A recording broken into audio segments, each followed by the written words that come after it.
Yo, what it do? SRT gang. It's your boy with the fat SwaggyReacts, and we are back with another reaction video, man. And shouts out to Mr. Ballen, bro. Like, y'all already know what time it is, man. Y'all know. I say it every video, bro. I say it every video. The second that he drop a notification, bro, we on it. Yeah, like we might be like 1 or 2 days late, but we normally be on them, bro. I got y'all, bro. And don't think I forgot y'all about the other videos as well as on the Mr. Nightmare Nuke's Top 5. I ain't forget about y'all Twisted Minds. Oh yeah, I mean all those channels. I haven't forgot about y'all, bro. I'm telling you, like I'm really about to buckle down and go crazy with these reactions like I normally do, like getting back to the 3 uploads per day. I got y'all, bro. Trust and believe, bro. But today we're gonna be checking out a Mr. Ballen video, man.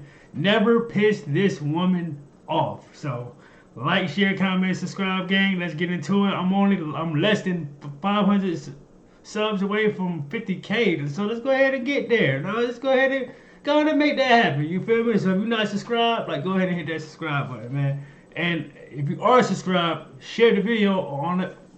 Share the videos on all your social medias for your boy. Help it get seen out there in the world, bro. For real, for real.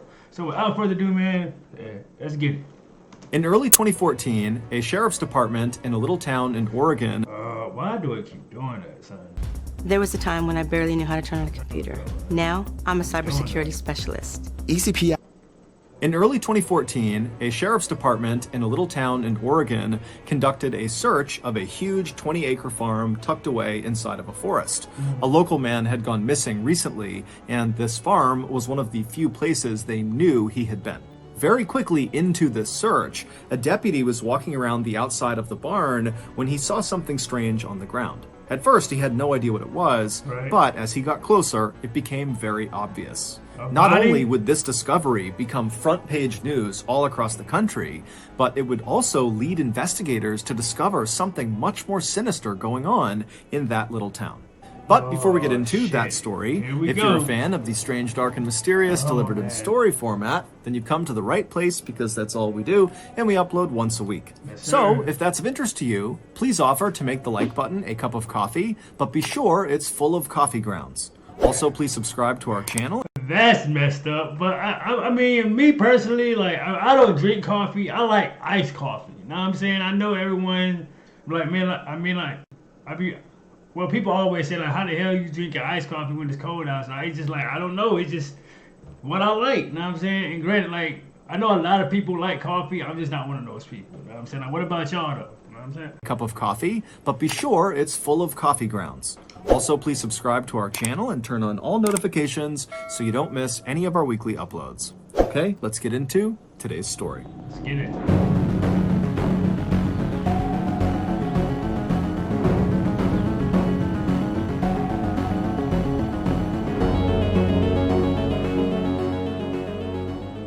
By most people's standards, Susan Monica's life had been pretty good. She had a small but very close group of friends, she had a great job working as an engineer, and she lived in one of the most exciting cities in the world, San Francisco, California. But Susan was not happy. Moving to the big city was not so much a choice as it was a product of life and circumstance. Deep down, Susan had always been someone who preferred peace and quiet and being alone, things that were in rare supply in a big city like San Francisco. Many nights after work, Susan would come home to her apartment and she would sit there and dream about moving away from the city and living off the grid somewhere on a farm, raise her own food and be totally self-sufficient, away from everybody else in the world. And then one day in 1991, when Susan was 43 years old, she made that dream a reality. That year, she wound up purchasing a 20-acre farm located in a forest in a little town in Oregon called Weimar. However, this farm was really not a farm. There was nothing on it. There was no house for Susan to live in, there was no barn for her animals or tools, there was no running water, no electricity, no septic system. Oh, so she just basically bought just a piece of land, I'm assuming, to do whatever she wanted. But I'm guessing she thought it was gonna be a farm. You get what I mean? It was just so, you know what I'm saying? But she basically just purchased a small amount of land, you know what I mean? It was just pure Oregonian wilderness. But to Susan, it was perfect. The property kept her far away from other people, and she liked the idea of having to literally build her own farm. After all, she was an engineer by trade, so she actually knew how to build buildings efficiently and safely, and she was a big, strong, sturdy woman who was not afraid of manual labor. So, when Susan finally arrived in Weimar and made her way up the winding dirt road through the forest and arrived in front of her property and looked out at the vast, rugged landscape for the first time, she was filled with a rush of excitement. Even though there was nothing on her 20 acres, it already felt like home. Over the next several months, Susan would transform these 20 acres into a neat little farm, complete with a big barn and a shack for her to live in, and a few animal pens for livestock. However, after the... and that's dope that she's able to do that shit all by herself, bro. Oh, well, I mean, she probably did do it by herself, but it's like, bro, you know how long that will take, bro? And like, that's crazy, bro. Farm was built, Susan realized that building the farm was actually not the hard part. The hard part was maintaining the farm, going out there every day and doing all of her chores, feeding all the animals and doing all the different projects she had in mind. It was exhausting.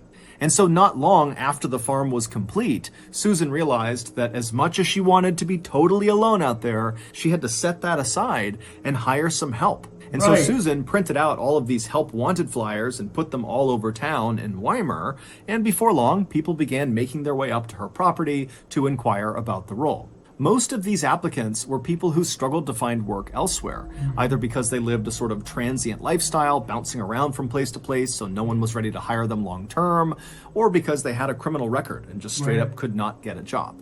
But Susan didn't care about either of those things. All she cared about was the people she hired would work hard and they would respect the peaceful, calm atmosphere she was fostering on her farm. Basically, do the work and leave me alone. And over the next 20 years, Susan would find dozens of people who were able to do just that. Most of them would work for Susan only for a short period of time. Others would stick around for a little bit longer, but eventually all of Susan's workers kind of rotated pretty quickly and moved on to other things. And when that happened, Susan would simply put up more help wanted flyers in town and hire more people.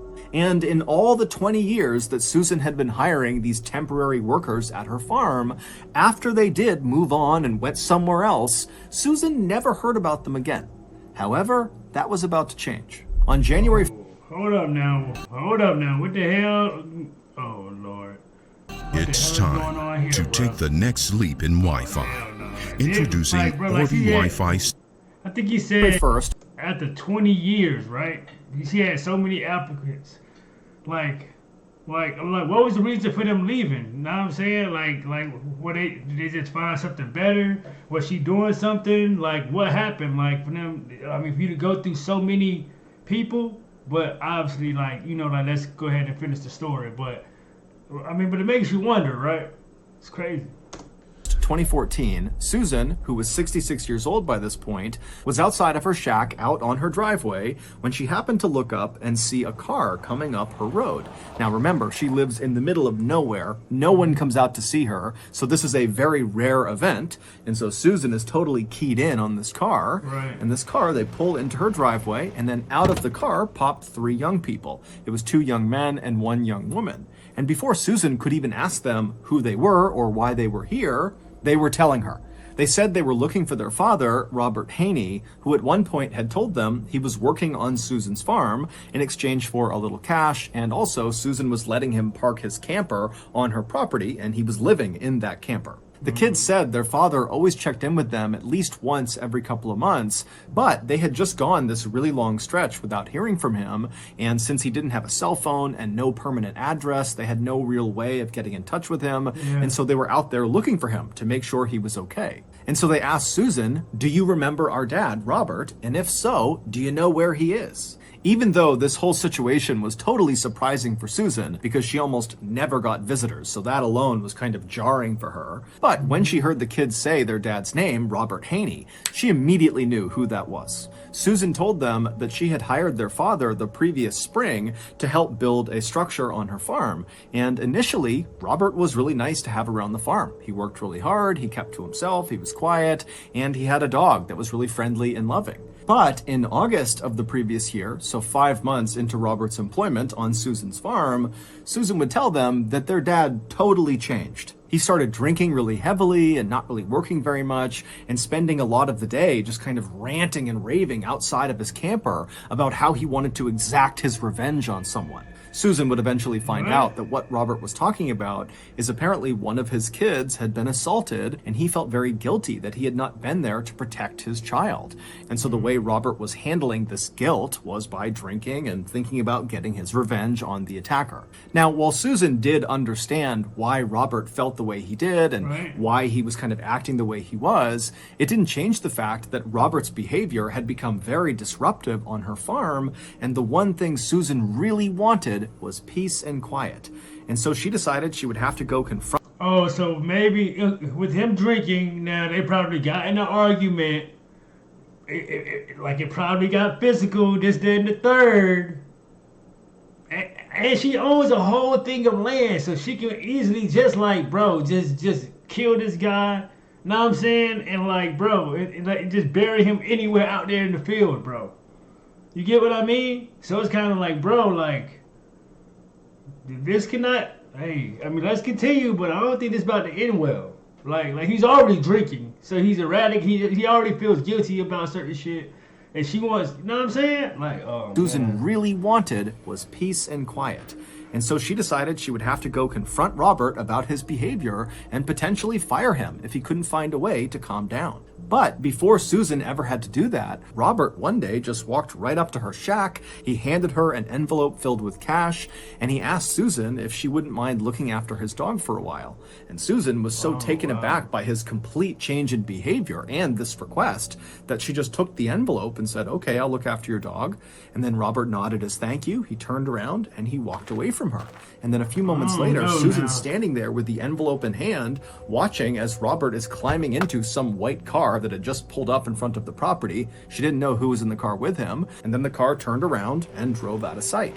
Susan told the kids that that had happened back in September, so about 4 months ago, and since he left, she had not heard from him, despite the fact she still had his dog, and she told the kids that a lot of Robert's stuff was still in his camper. Susan brought the kids over to the side of her property where Robert's camper was, and when they went inside, sure enough, all their father's things were all over the place, but the one item that immediately stood out to them was their father's tool belt. They knew their father was a traveling handyman. That was how he made his living. Yeah. And so it begged the question, why would he leave his tool belt here if he knew he was going to be gone for several months potentially? Right. It didn't make any sense. Right. After leaving Robert's camper, the kids thanked Susan and asked her to please be in touch if she learned. I ain't gonna lie. I feel like it's like something, like she's leaving us. Something happened, bro.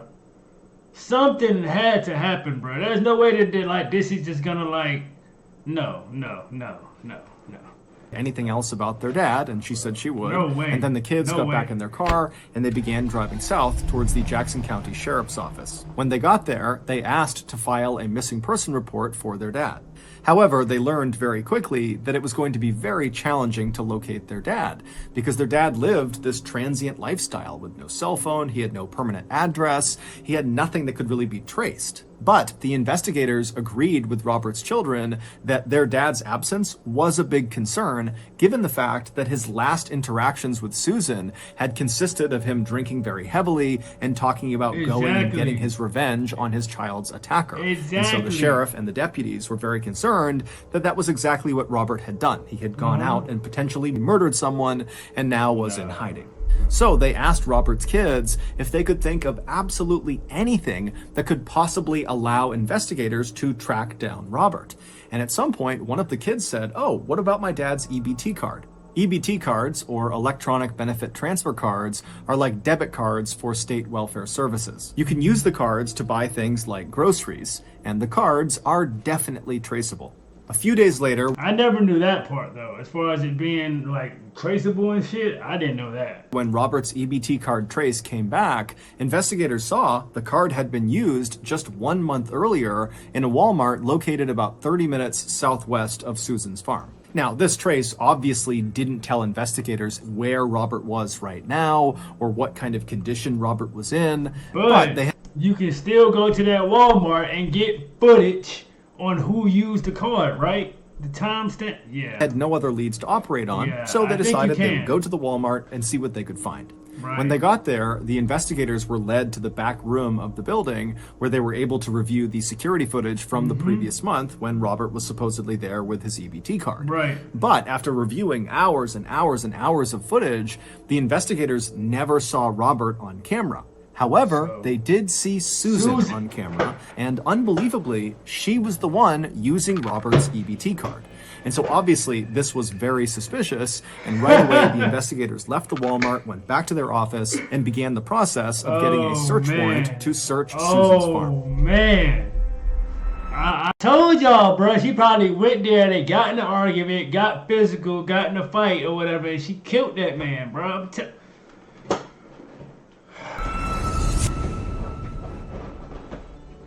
Last night, I decided I wanted to treat my family to a nice homemade dessert. And so I headed to the grocery store and I picked up a trough of spoiled milk and a hammock of fermented herring, and then I headed home to blend the two together to create a nice frappe milkshake. But right before I hit blend, I got a notification on my phone that said I had just spent $2,000 on swearatawalrus.com. Now, I love to swear at a walrus as much as the next guy, but that website became so addicting for me. I was swearing at 50 walrus a night, and so I had to cancel that months ago. And so I knew that $2,000 charge could not be mine. Someone had stolen my credit card. But when I pulled out my 20-pound wallet, my credit card was still there. Well, it 20-pound wallet, really?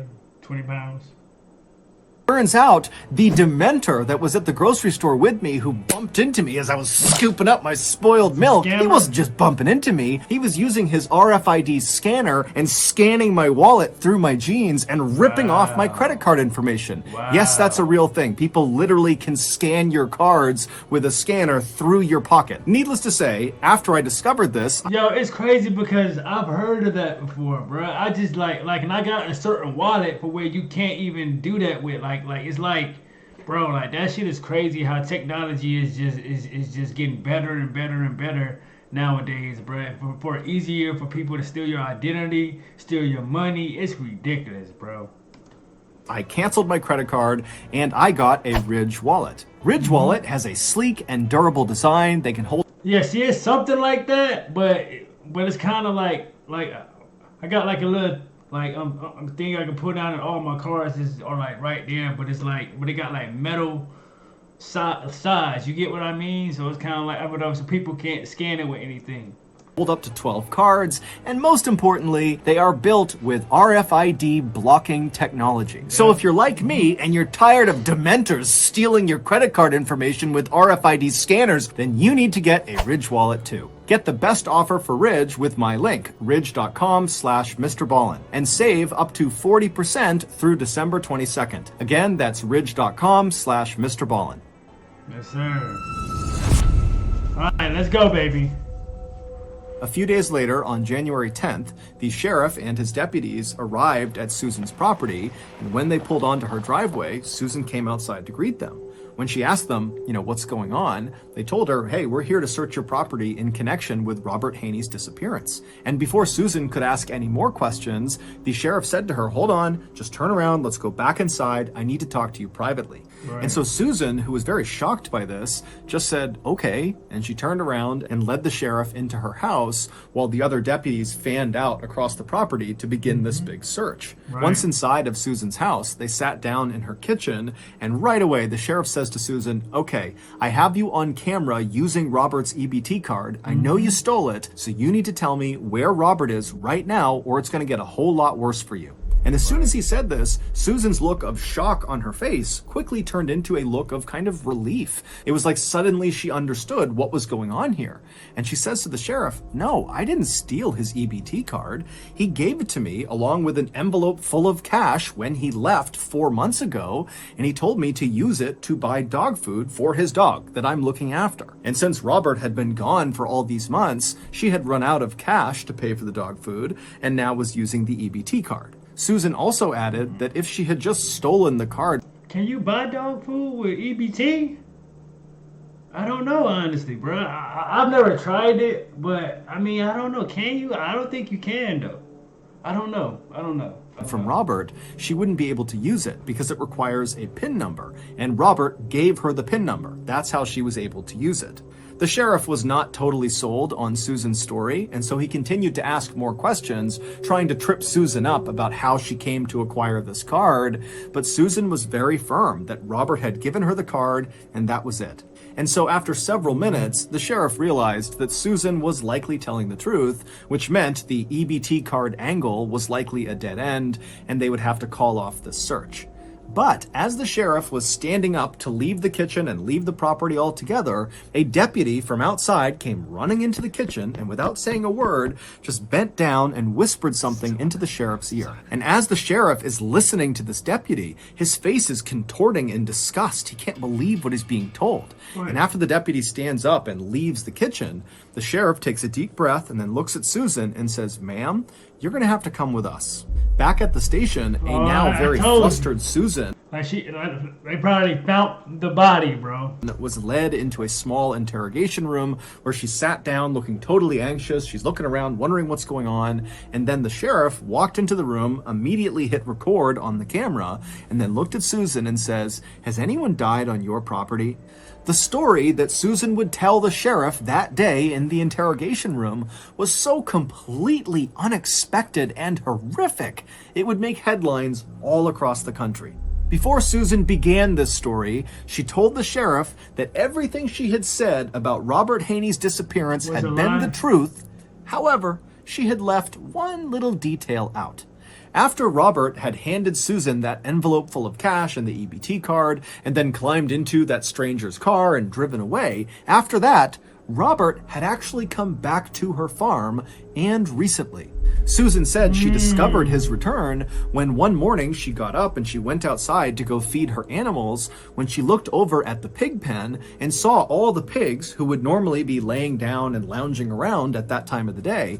They were all up and they had converged in one portion of the pig pen, and they had kind of formed a circle around something on the ground, as if they were all trying to look at something on the ground. Now, Susan said this was totally uncharacteristic, so obviously something weird was going on, and so Susan dropped her food and rushed over to the fence. She climbed into the pig pen, and as she got closer and closer to all these pigs, she realized they weren't just looking at something on the ground, they were eating something on the ground. And so Susan goes right up to this ring of pigs, and she begins pulling them aside, and then right in the middle on the ground is Robert. He was laying on his back, and his insides had all been torn out. It was like the pigs were disemboweling him, and the most shocking thing is Robert was still alive. He was moving his arm and groaning. Susan tried to pull the pigs off of Robert, but she said they kept coming back and really aggressively continued to eat Robert. It was like they were in this feeding frenzy. And so Susan said, I thought about lifting him up and moving him, but Robert was practically split in two, and she felt like if she tried to move him, that would kill him anyways. And so Susan said she did the thing that she thought was right at the time. She left the pig pen, went into the barn, got a shotgun, ran back to the... No, wait. How did he even get down there in the first place? Like, what? And now she went to go get a shotgun to basically go ahead and kill Robert. But then she sat here and just... Yo, come on, At the time, she left the pig pen, went into the barn, got a shotgun, ran back to the pig pen, raised the weapon, and fired it into Robert. Susan told the sheriff that this was purely an act of mercy. She was ending his suffering. After Robert was dead, Susan said she just left the pig pen, and then 3 days later, she went back into the pig pen with bags and collected the little bits of Robert that had not been eaten by her pigs. And then she took those bags of remains and chucked them into her barn on top of the trash pile. But clearly, Robert's remains had not remained in the barn because the thing that deputy had whispered into the sheriff's ear when the sheriff was talking to Susan in the kitchen was, "Sir, we found a leg outside." It was Robert's leg, and it was found not inside of the barn in the trash pile, but out in the middle of her property, just out in the open. Susan, when confronted with that information, suggested that, maybe a wild animal had gone into the barn, got a hold of it, and dragged it off. The sheriff didn't even know what follow-up questions to ask. And so he just said, well, why didn't you call 911 when you first saw Robert? Right. Like, if he was still alive, this, that, and the third, he could have just called the cop, the ambulance or whatever. They would have came and tried to do their best to save him. But you want to just go ahead and kill him off a sign of mercy? Nah, man. Nah, like, how did he even get down there in the first place, you know what I'm saying, for the pigs to be eating him? Something had to happen, bro. Like, what did you do?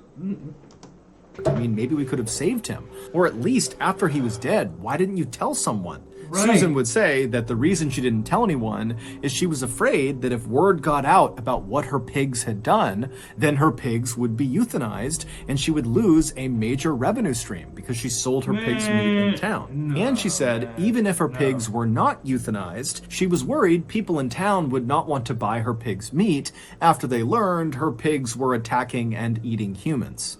Susan would tell the sheriff exactly where they could find the bags that contained Robert's remains, and she even said she would take a polygraph test to show she was now telling the whole truth. But when she actually sat down to take the polygraph test, she kept fidgeting and coughing and doing these really dramatic sighs. Yeah, because she knows she caught, bro. Like, she knows she was lying. She knows she was lying. That's why she's fidgeting, this, that, and the third. Oh, my God, like, nervous. She's nervous, bro. Because she knows she... And it was causing the test operator to get really inaccurate readings. And so when this first polygraph test was over, the results were inconclusive. And so the investigators made Susan take another test, but again, she continued to fidget and yawn. And so finally, the investigators in the room watching this happen just called off the test.